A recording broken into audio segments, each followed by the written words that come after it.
Bismillah, alhamdulillah, wassalatu wassalamu ala rasulillah, ala alihi wa sahbihi wa man wala, wa ashhadu an la ilaha illallah wahdahu la syarikalah, wa ashhadu anna muhammadan abduhu wa rasuluh, amma ba'du.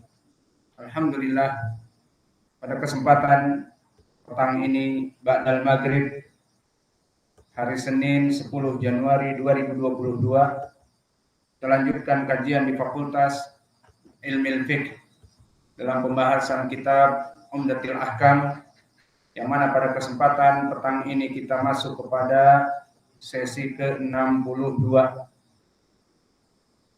Dan di sesi ini kita akan membahas tentang keutamaan dan urgennya Al-Fatihah Ummul Kitab. Barang siapa yang tidak membaca Al-Fatihah di dalam satu salat, satu rakaat, maka dia tidak diterima. Dan sekaligus pembahasan di dalam bab tentang permasalahan surat-surat yang dibaca oleh Nabi Sallallahu Alaihi Wasallam. Namun sebelum itu dipersilahkan kepada ikhwah untuk mentasmih matan yang sebelumnya. Barakallahu fikum. Qulu amin.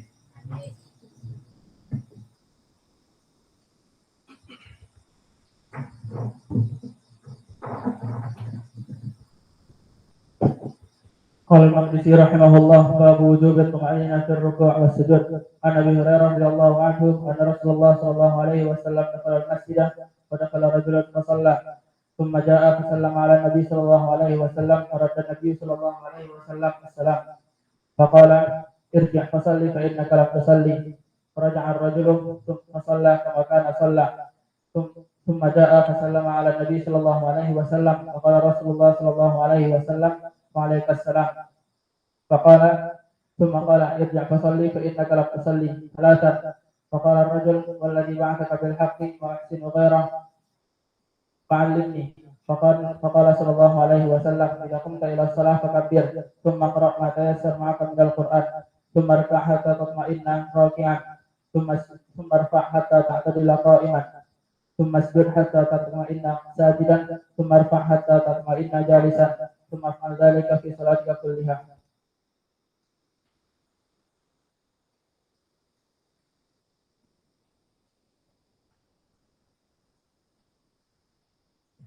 قال المؤلف رحمه الله باب وجوب الطمأنينة في الركوع والسجود. عن ابي هريرة رضي الله عنه أن النبي صلى الله عليه وسلم دخل المسجد فدخل رجل فصلى ثم جاء فسلم على النبي صلى الله عليه وسلم فقال ارجع فصلي فإنك لم تصلي. ثم فرجع فصلى كما صلى ثم جاء فسلم على النبي صلى الله عليه وسلم فقال ارجع فصلي فإنك لم تصلي ثلاثا. فقال والذي بعثك بالحق وأحسن غيره فعلمني. فقال إذا قمت إلى الصلاة فكبر ثم اقرأ ما تيسر معك من القرآن ثم اركع حتى تطمئن راكعا ثم ارفع حتى تعتدل قائما ثم اسجد حتى تطمئن ساجدا ثم ارفع حتى تطمئن جالسا وفعل ذلك في صلاتك كلها.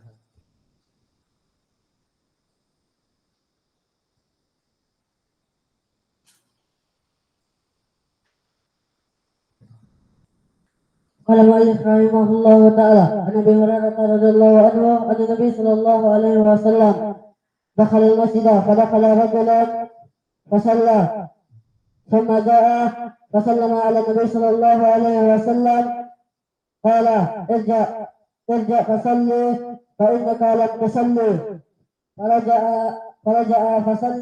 فرجع فصلى كما صلى ثم جاء إلى النبي صلى الله عليه وسلم فسلم على النبي صلى الله عليه وسلم وقال ارجع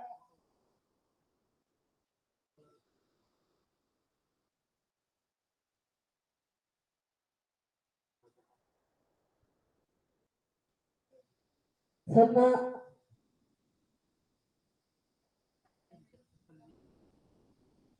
ارجع فصلي فإنك لم تصلي ثلاثا.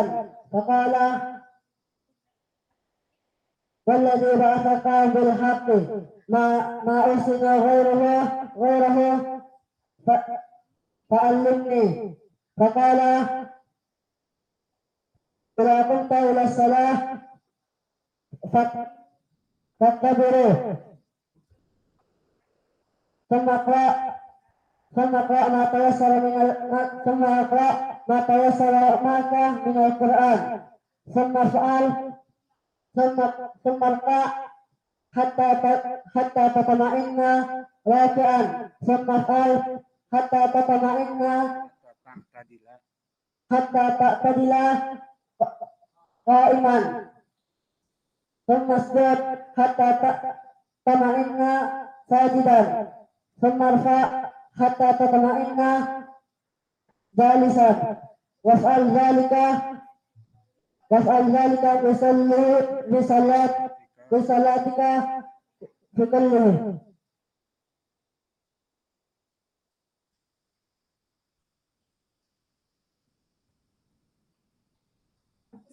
قال المؤلف رحمه الله تعالى عن انس بن مالك رضي الله عنه عن النبي صلى الله عليه وسلم قال: يعتدل في السجود ولا يبسط احدكم ذراعيه انبساط الكلب.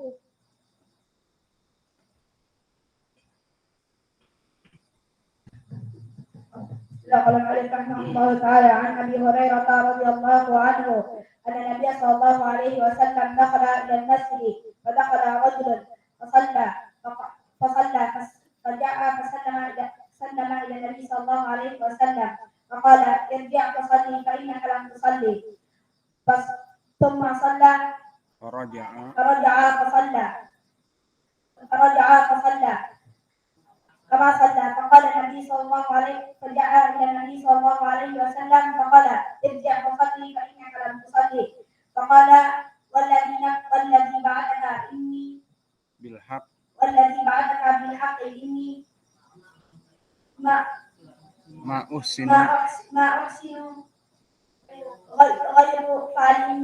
ما احسن غير فعلمني. فقال النبي صلى الله عليه وسلم: إذا كنت إلى الصلاة فكبر، ثم اقرأ ما تيسر لك من القرآن، ثم اركع حتى تطمئن راكعا، ثم ارفع حتى تعتدل قائما، ثم اسجد حتى تعتدل ساجدا حتى تطمئن ساجدا، ثم ارفع حتى تطمئن جالسا، وافعل ذلك في صلاتك كلها.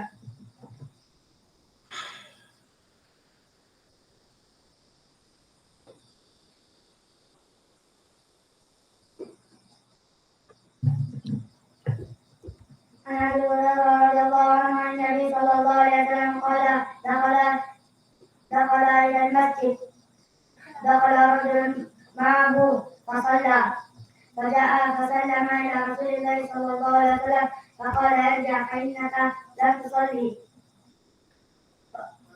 فرجع فصلى كما صلى، ثم جاء فسلم فقال: ارجع فانك لم تصلي، والذي بعثك بالحق ما أحسن غير فعلمني. فقال: إذا قمت للصلاة فكبر، واقرأ ما تيسر معك من القرآن، ثم اركع حتى تطمئن راكعا، ثم ارفع حتى تعتدل قائما، ثم اسجد حتى تطمئن ساجدا، ثم ارفع حتى تطمئن جالسا، ثم يفعل ذلك في صلاته كلها. Ada lagi. Bismillahirrahmanirrahim. Anas bin Malik radhiyallahu anhu kana Nabi sallallahu alaihi wasallam qala: "I'tadilu fi sujud wa la yabsut ahadukum dira'aihi min satal qalb." Nasar.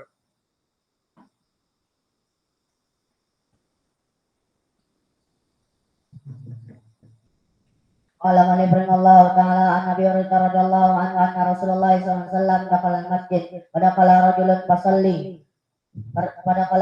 fasalli thumma jaa fasallama ala Nabi sallallahu alaihi wasallam faqala irji' alayya thumma qala irji' fa innaka lam tusalli faraja'a fasalla kama salla thumma jaa fasallama ala Nabi sallallahu alaihi wasallam faqala irji' fa innaka lam tusalli salatan walladhi ma'asaka bil haqqi ma usinu ghairuhu fa'allimni qala idza qumta ila shalah fakabbir thumma qra' ma tayassara min al-Qur'an thumma rfa' hatta tatma'inna raki'an thumma rfa' hatta ta'tadila qa'iman thumma jud hatta tatma'inna sajidan thumma rfa' hatta tatma'inna jalisan thumma fa'al dzalika fi kulli salatika kulliha.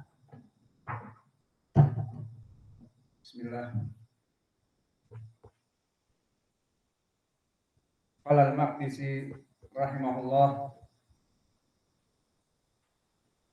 fi kitabihi Umdatil Ahkam.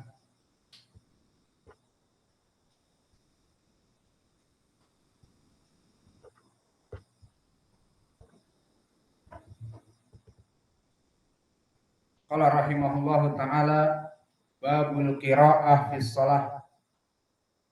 Pembahasan kita tentang permasalahan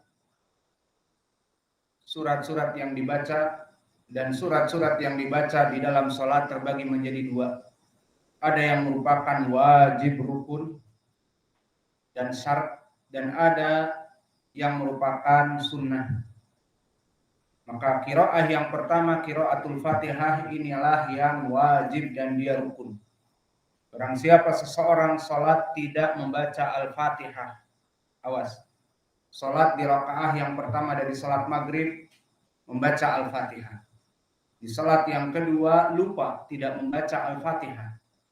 Di salat yang ketiga membaca Al-Fatihah. Maka di saat imam salam dia terhitung 2 rakaat.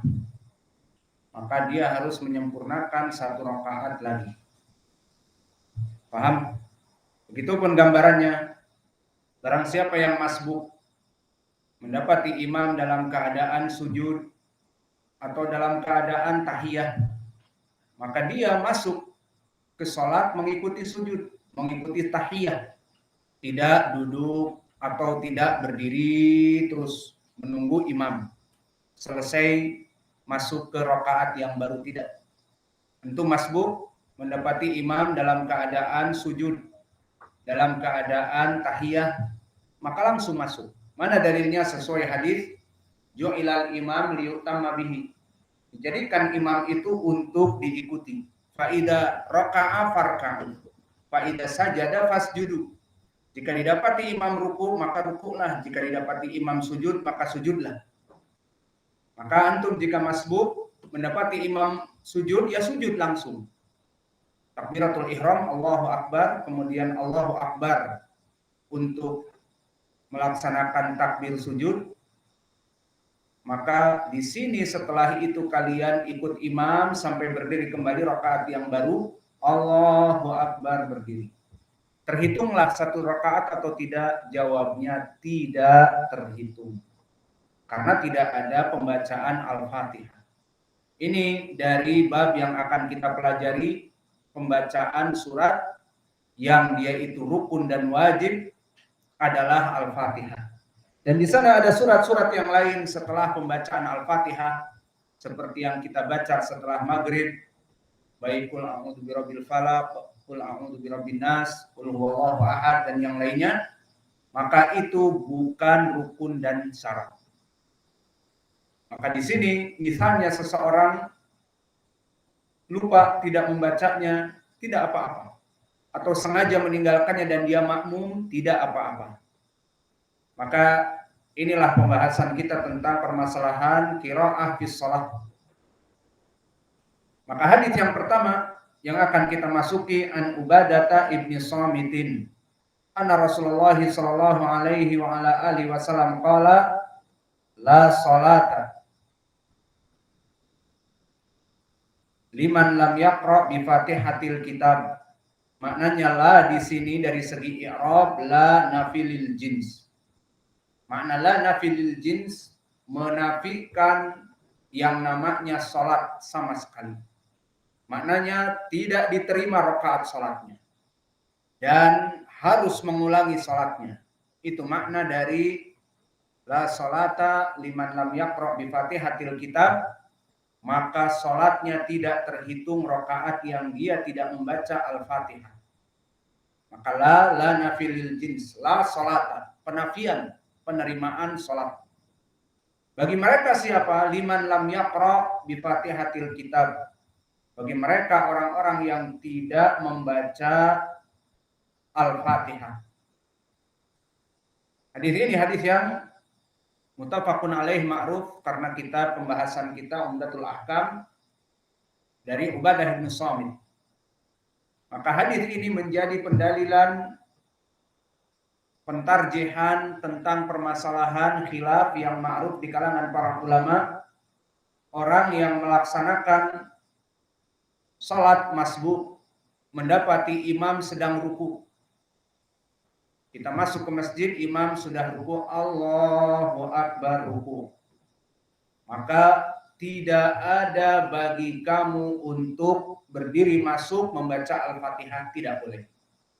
Karena Nabi bersabda di hadits Abi Hurairah yang muttafaqun alaih, ju'ilal imam liyutamma bihi.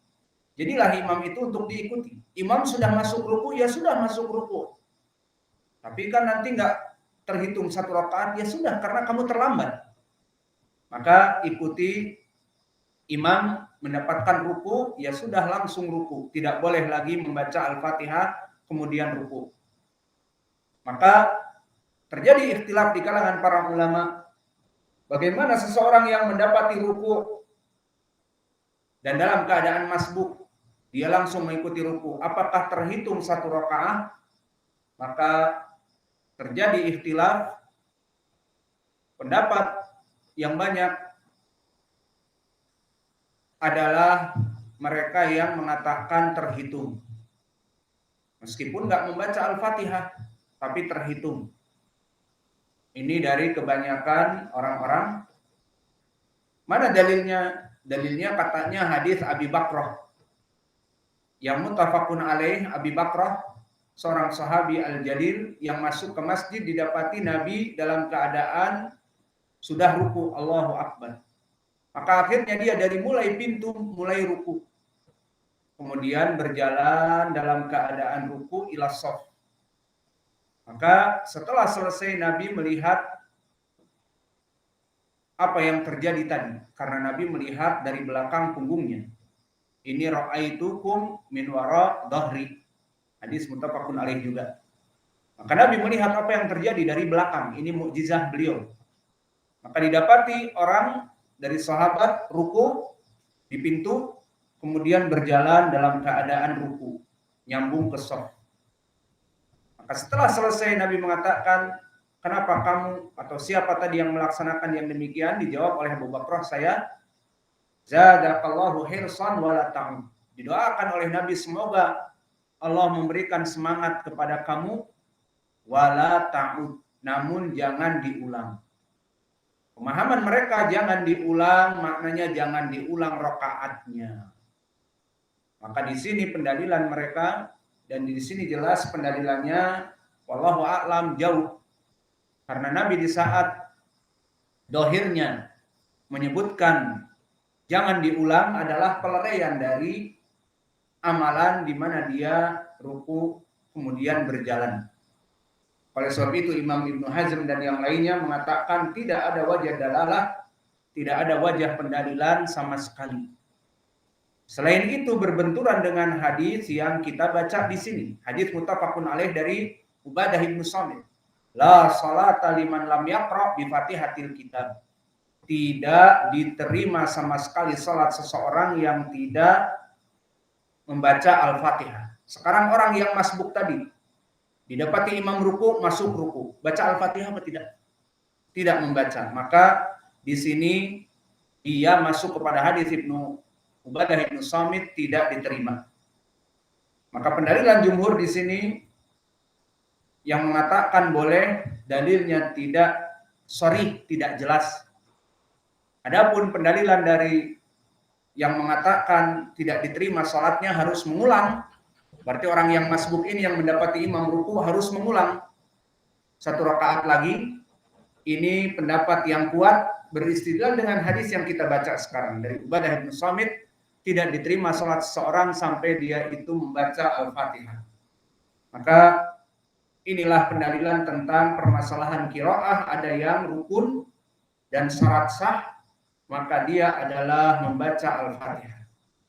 Kemudian membaca Al-Fatihah ini kapan? Di setiap rakaat. Mana dalilnya? Di hadis yang kita baca setelahnya dari Abi Qatadah Al-Ansari. Dari Abu Qatadah Al-Ansari. Siapa namanya? Abu Qatadah Al-Ansari, Al-Harith Ibnu Rib'i. Maka di dalam hadis ini disebutkan bahwa karena Rasulullah sallallahu alaihi wa ala alihi wasallam, dulu Nabi Muhammad sallallahu alaihi wasallam yaqra'u fi rak'atain al-ulayain min salati dhuhr bi Fatihatil Kitab wa suratain. Bahwa Nabi di saat salat duhur berapa rakaat? 4 rakaat. Maka Nabi di saat membaca 4 rakaat itu, duhur yang pertama 2 rakaat membaca bi Fatihatil Kitab. Rakaat pertama dan kedua membaca Al-Fatihah. Wa suratain. Dan di rakaat yang kedua kemudian membaca 2 surah setelah Al-Fatihah. Yutawilu fil ula wa yuksiru fil tsaniyah.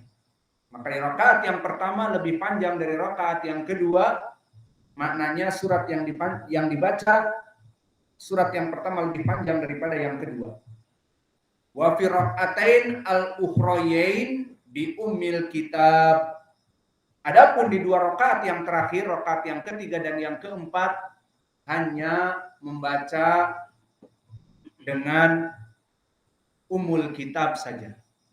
Maka dari sini kita mengetahui dalil dari hadis Abi Qatadah Al-Ansari yang bisa kita petik. Pertama, jika kita sholat 4 rakaat, membaca setiap rakaat ummul kitab. Al-Fatihah itu harus dibaca. Seperti tadi. Di rakaatain yang pertama dibaca. Ditambah, di rakaatain yang pertama dan kedua membaca surat-surat yang lain. Selain dari Al-Fatihah, apa saja yang mampu. Mulai dari surat-surat yang panjang namun dipendekkan, atau surat-surat juz amma yang pendek. Yang jelas di sini 2 rakaat yang pertama dipilih surat-surat yang dia inginkan. Rakaat yang pertama lebih panjang daripada yang kedua. Adapun rakaat yang ketiga dan keempat harus ummul kitab. Harus Al-Fatihah dibaca. Maka ini gambaran dari sholat zuhur. Bagaimana? Kemudian ada tambahan wakana yutawilu fi rak'ah al-ula fi sholati subuh wa yaksuru fi tsaniyah. Dan begitu pun di dalam salat fajar. Dulu Nabi lebih memanjangkan di rakaat yang pertama dan di rakaat yang kedua. Makna memanjangkan dan memendekkan di sini apa? Surat selain Al-Fatihah jelas. Karena surat Al-Fatihah sama dibaca dalam setiap rakaat, panjangnya sama. Adapun yang diinginkan adalah surat-surat yang selain dari Al-Fatihah. Maka di hadis Abi Qatadah Al-Ansari, faedah yang bisa kita ambil adalah dalam sholat 4 rakaat semuanya membaca Al-Fatihah. Dan dari 4 rakaat hanya 2 rakaat kita membaca surat-surat yang lain selain Al-Fatihah. Itu fi hada. Keturah. Maka di sini faedah dari hadis Abi Qatadah Al-Ansari menjelaskan kepada kita pembacaan Al-Fatihah terus menerus. Setiap rakaat membaca Al-Fatihah. Dan faedah juga rakaat yang pertama, Abu, sini. Antum menuntut ilmu, itu dilihat sama orang baru, ini ngapain render-render sini. Nanti mereka juga ngikutin antum. Sekarang disiplin ilmu.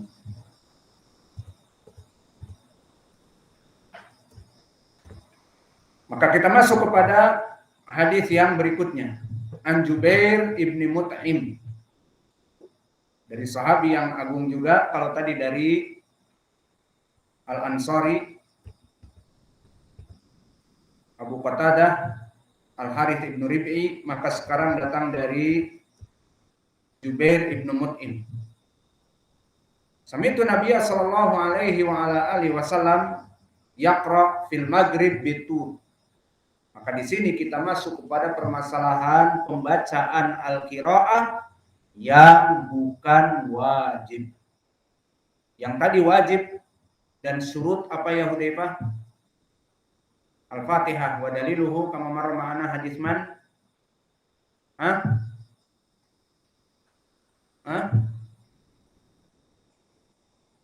Ya akhi, hadis Ubadah bin Samit ma'ruf. La salata liman lam yaqra bi Fatihatil kitab malak entah hakala. Matafham bidars. Sekarang kita masuk kepada pembacaan surat yang bukan wajib. An Jubair ibn Mut'im qala sami'tu Nabiyya sallallahu alaihi wasallam yaqra'u fil maghrib bitur. Aku mendengar Nabi salat maghrib membaca surat At-Tur. Maka di sini yang kita maksudkan qiraah yang kedua, di mana dia itu bukan wajib. Maka kadang-kadang Nabi membaca At-Tur, kadang-kadang Nabi membaca apa saja. Jadi usahakan jika imam mempunyai makmum, kaidah asalnya adalah an yukhaffifa, memberikan kemudahan. Yang ilahnya karena yang di belakang antum itu ada yang sudah tua, ada yang dzul hajah dan yang lainnya. Kemudian hadis yang berikutnya Anil Bara ibnu Azib, tentang kisah bagaimana Nabi membaca di dalam safar. Anil Bara ibnu Azib radhiyallahu anna Nabiy sallallahu alaihi wa ala alihi wasallam kana fi safarin fa shalal isya al-akhirah fa qara'a fi ihda ar-rak'atain bitin wa zaitun. Fama sami'tu ahadan ahsana sautan au qira'atan minhu sallallahu alaihi wa ala alihi wasallam. Disebutkan bahwa Nabi Muhammad sallallahu alaihi wasallam dulu di dalam safarnya fasal isya al-akhirah, dia melaksanakan salat isya yang terakhir. Maknanya salat isya yang terakhir salat isya. Karena makna al-isya adalah waktu malam ataupun waktu dihitung setelah tergelincirnya matahari dinamakan malam. Maka malam itu ada dua salat, maghrib setelah masuknya matahari terbenam, dan juga isya. Maka yang diinginkan al-isya ditambah al-akhirah, maknanya salat isya yang nanti akan kita lakukan. Maka di saat Nabi di safar salat isya, maka Nabi membaca di salah satu dari dua rakaatnya itu ima dengan surat Tin ataupun surat Az-Zaitun. Dan kata Al-Bara ibnu Azib, aku tidak pernah mendengar suara yang paling baik atau qiraah yang paling baik kecuali dari Nabi Muhammad sallallahu alaihi wa ala alihi wasallam. Di sini menjadi pendalilan di hadis Al-Bara ibnu Azib tentang permasalahan salat Nabi membaca surat At-Tin ataupun Az-Zaitun di salat isya di saat safar. Maka di sini menjadi pendalilan tentang beberapa qiraah yang dibaca oleh Nabi di waktu isya. Dan ini surat-suratnya yang bukan wajib. Adapun Al-Fatihah itu yang wajib dan rukun dan syarat sah diterima sholat. Dan dari sini juga menjadi pendalilan bagi kita bahwa Nabi melaksanakan safar, melaksanakan sholat isya, kemudian membaca surat Tin wa Zaitun, dan ini zahirnya dalam keadaan di qasr. Dari 4 rakaat menjadi 2 rakaat. Kemudian kita masuk kepada hadis Aisyah. An Aisyah anna Rasulullah sallallahu alaihi wa ala alihi wasallam ba'atha rajulan ala sariyah. Nabi mengutus seseorang di dalam sariyah. Sariyah adalah kalau di ilmu militer yaitu kumpulan dari serdadu untuk menyerang musuh, terutama di artileri, pasukan artileri di saat menyusup kepada musuh. Maka dia dipimpin oleh satu sersan dengan letnan, dinamakan satu peleton, dinamakan sariyah, atau lebih besar dari itu satu batalion,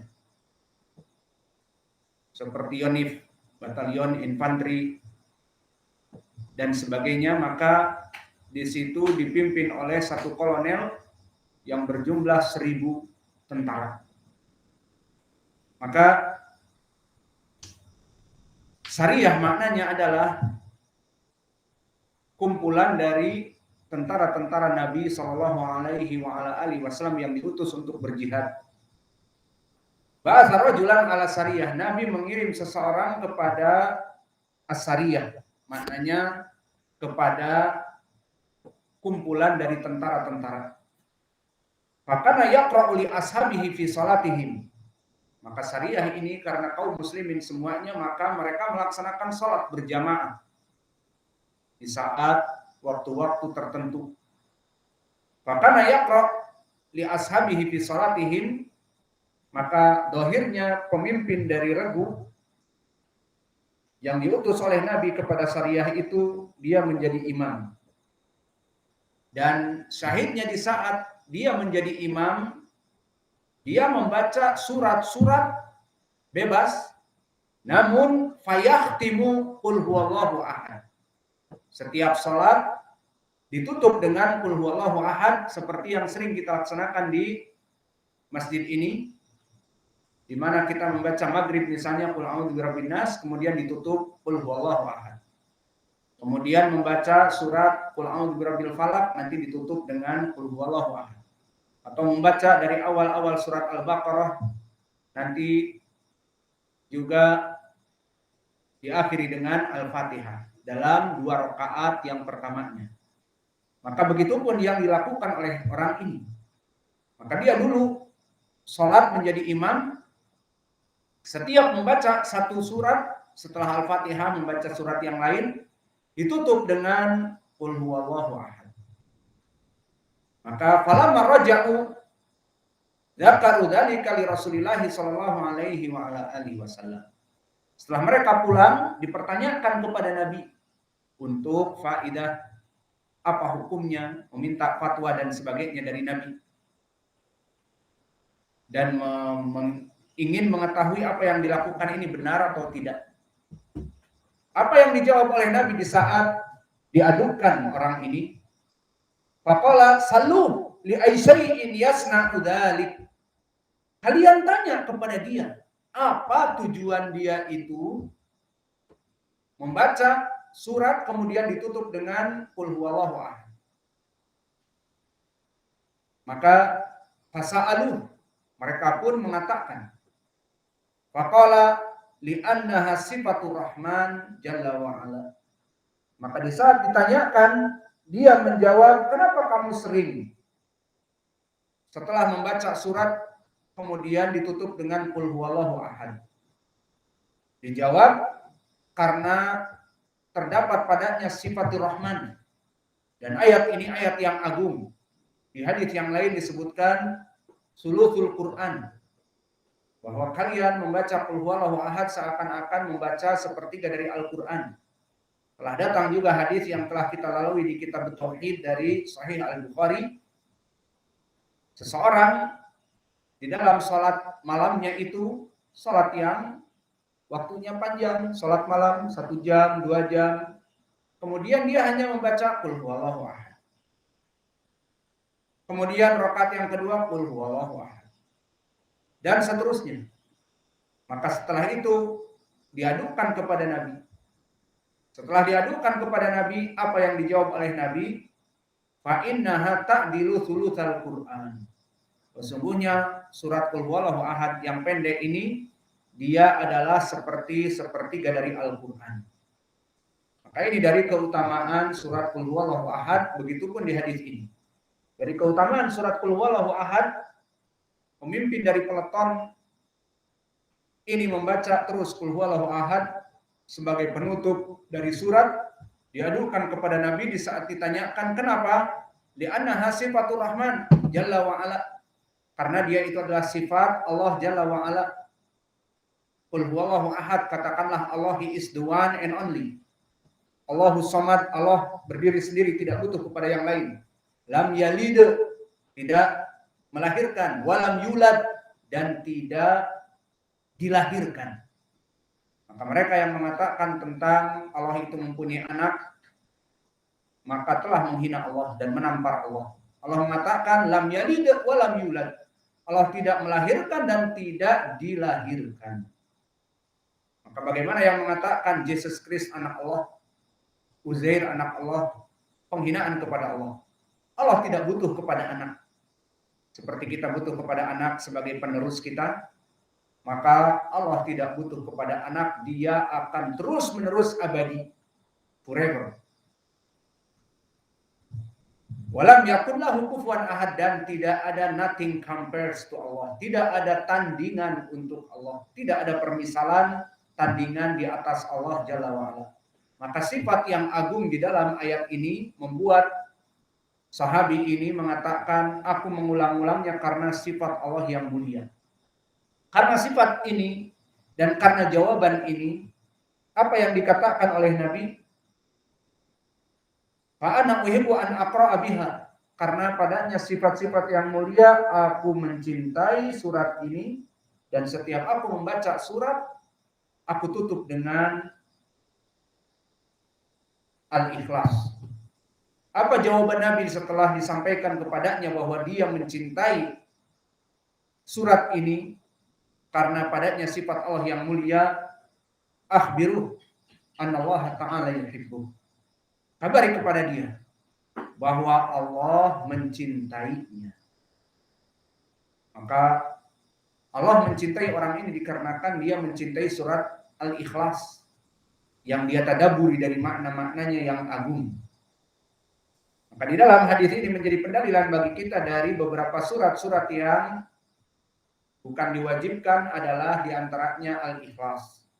Dan surat Al-Ikhlas mempunyai keutamaan diantaranya yang kami sebutkan tadi, orang yang membacanya dan mengimaninya dan mencintai pembacaan dikarenakan sifat-sifat Ar-Rahman dia ulang-ulang, maka Allah mencintainya. Dan juga di dalam hadis yang kami sebutkan sebelumnya, di Sahih Al-Bukhari di kitab Tauhid disebutkan juga, fa innaha ta'dilu thulutsal Qur'an. Membaca Qul Huwallahu Ahad seakan-akan sepertiga dari Al-Qur'an. Maka ini dari pembahasan tentang qiraah yang dibaca oleh Nabi tentang permasalahan surat Al-Ikhlas yang keutamaannya sangat besar. Dan di sini ada sunnah yang dimatikan, sunnah al-mahjurah. Apa itu? Sunnah yang dimatikan di sini adalah mengulang atau menutup Al-Ikhlas dari surat-surat yang lain. Maka alhamdulillah di masjid ini sering kita lakukan, dan tujuan kita melakukannya hanya untuk melestarikan sunnah. Kita sebagai masjid ahli sunnah dan kita sebagai ahli sunnah, manhaj kita dan masjid kita pun masjid sunnah, maka tidak pantas bagi kita meninggalkan sunnah-sunnah yang ada. Apa-apa yang kita pelajari dari ilmu fikih, akidah tentang permasalahan sunnah-sunnah, maka kita berusaha untuk menghidupkannya. Dan begitu pun dari hadis yang berikutnya, an Jabir anna Nabiy sallallahu alaihi wa ala alihi wasallam qala li Mu'adz. Hadis ini dari Jabir tentang apa? Tentang ucapan Nabi kepada Mu'adz. Dan ucapannya di sini jika kita rujuk kepada hadis Mu'adz, maka terdapat kisah bagaimana Mu'adz berbuat kesalahan dan dinasihati oleh Nabi di sini. Maka di sini hanya potongan nasihat Nabi kepada Mu'adz bahwa Nabi Muhammad SAW qala li Mu'adz, "Falaula salaita bisabihisma rabbikal a'la wa syamsi wa duhaha wal laili idza yaghsha fa innahu yusalli wara'aka al-kabir wa dhaifu wa dzul hajah." Hadis ini adalah potongan dari hadis yang panjang, yang mana di sini poinnya adalah nasihat Nabi kepada Mu'adz bin Jabal, yang mana dia membaca surat yang panjang. Maka di dalam beberapa lafaz disebutkan di saat sholat malam, di riwayat di saat fajr, sholat fajr, Mu'adz membaca surat yang panjang Al-Baqarah. Bahkan di riwayat yang lain juga Ali Imran. Maka bagaimana? Panjang sholat itu. Dan di waktu-waktu, di riwayat antara waktu Isya dan waktu Isya'nya Nabi Al-Atamah, Nabi sendiri sholat Isya bersama para sahabatnya jam 9.30 nanti. Bukan sekarang, jam 9.30. Kadang-kadang jam 10. Itu sholat Al-Atamah yang dilakukan oleh Nabi bersama para sahabatnya, sholat Isya. Dan akhirnya Mu'adz, dia sholat bersama Nabi berjamaah, kemudian setelah itu dia kembali ke desanya dan sholat memimpin para kaum muslimin yang ada di desanya. Maka qadarullah ma syafa'al, apa yang terjadi memang harus terjadi. Mu'adz bin Jabal membaca surat yang panjang Al-Baqarah. Terbayang jam 10 dimulai membaca surat Al-Baqarah. Ataupun ba'dal fajar di beberapa riwayat. Dan sama, Mu'adz salat fajar bersama Nabi, kemudian salat dengan mereka. Setelah itu pergi ke masjidnya, salat dengan mereka. Maka bagaimana membaca Al-Baqarah yang panjang? Maka akhirnya mereka, para makmum, membutuhkan untuk waktu fajar itu, terutama di Madinah, mereka mengairi dari pohon-pohon kurma. Maka di sini dibutuhkan waktu untuk mengairi pohon kurma sebelum matahari terbit. Atau kalau memang sholatnya malam jam 10, maka sudah sangat lelah. Akhirnya keluar dari mereka satu orang dari sholat. Tidak mau sholat dengan Mu'adz, keluar. Kemudian sholat sendiri. Kemudian salam, kemudian pulang. Maka di beberapa riwayat disebutkan Mu'adz mungkin suatu hari mengatakan kepadanya, yang kamu lakukan munafik, bagaikan orang munafik. Maka disampaikan kepada Nabi dan Nabi marah. Maka di sini poin tentang pembahasan kita di sini dari nasihat Mu'adz. Maka di hadis disebutkan Nabi marah mengatakan fattanun fattanun fattan. Kamu pembuat fitnah, kamu pembuat fitnah, kamu pembuat fitnah. Afattanun anta ya Mu'adz? Apakah kamu ingin memfitnah dari kaum muslimin sehingga kaum muslimin lari dari agamanya? Seperti ini orang salat kepanjangan, keluar dia dan dinamai oleh Mu'adz disebut munafik. Maka marah mengadu kepada Nabi, membuat orang lari dari salat. Maka akhirnya Mu'adz bin Jabal dinasihati di sini. Ini lafaz yang saya sebutkan potongan dari lafaz yang panjang tadi. Maka marah Nabi dan menasihati, falaula salaita bisabihisma rabbikal a'la wasyamsi wa duhaha wa laili idza yaghsha. Jika kamu salat dengan ayat-ayat yang pendek itu tadi, maka itu lebih baik. Kenapa di sini disebutkan ilahnya? Fa innahu yusalli wara'akal kabiru wa dhaif wa dha'ifu wa dzul hajah. Karena salat di belakang kamu pertama orang-orang yang mungkin sudah tua, bekerja siang malam capek. Wa dhaif, dan orang yang memang sakit dan memang lemah. Dan yang ketiga dzul hajah, memang mungkin dia sehat tapi butuh. Seperti tadi petani yang butuh kepada pengairan pohonnya sebelum matahari terbit dan sebagainya, atau butuh kepada tidur dan sebagainya. Maka di sini yang menjadi poin pendalilan pembacaan qiraah yang dianjurkan oleh Nabi, Sabbihisma rabbikal a'la wa syamsi wa duhaha wa laili idza yaghsha, maka ini dari surat-surat yang diperintahkan oleh Nabi kepada Mu'adz untuk mengganti pembacaan Al-Baqarah dan Ali Imran. Maka inilah yang bisa kita berikan di dari bab qiraah di dalam salat.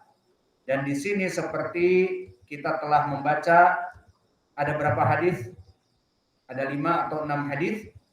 Maka bagi ikhwanuna untuk mentasmi satu dari hadis, pilih mana yang pendek.